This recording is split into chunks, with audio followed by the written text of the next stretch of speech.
మనం ఎక్కడ పోతాం? ఈ 5% తెలుసుకుంటే వాళ్ళు జీవన్ముక్తులైనట్లే.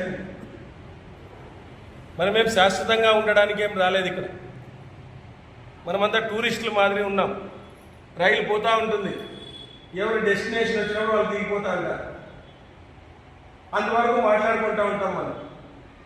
కాబట్టి మనం కలియుగంలో అట్లీస్ట్ ఒక గంట సేపు అయినా 23 గంటలు సంసారానికో దీనికో ఉన్నప్పటికీ కూడా కనీసం ఒక గంట సేపు అయినా మనకు శరీరం ఇచ్చినటువంటి వాడు, మనకు బుద్ధిని ఇచ్చినటువంటి వాడు, ఇంత సంపదనిచ్చినటువంటి వాడు, ఇతనికి కనీసం కృతజ్ఞతగా ఆ నమస్కారమో ఒక నామస్మరణ చేస్తే అతను సంతోషిస్తాడు.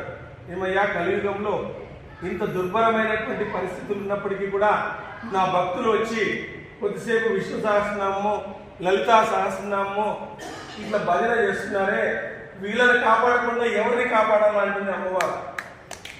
ఎవరిని కాపాడాలి ఇంత బిజీగా ఉన్నప్పటికీ కూడా. కానీ అమ్మవారి ముందు అన్ని గ్రహాలు కూడా నాట్యం చేస్తుంటాయి. అమ్మవారిని పట్టుకుంటే నవగ్రహం గుడికి పోవాల్సిన పని లేదు. మనం సూర్యచంద్రులు అమ్మవారి కమ్మలంట లెక్కేసుకుంది. సూర్యుడు చంద్రుడు అమ్మవారి కమ్మలంట. అమ్మవారి కమ్మలు తీసేస్తున్నాడు కావాలంటే.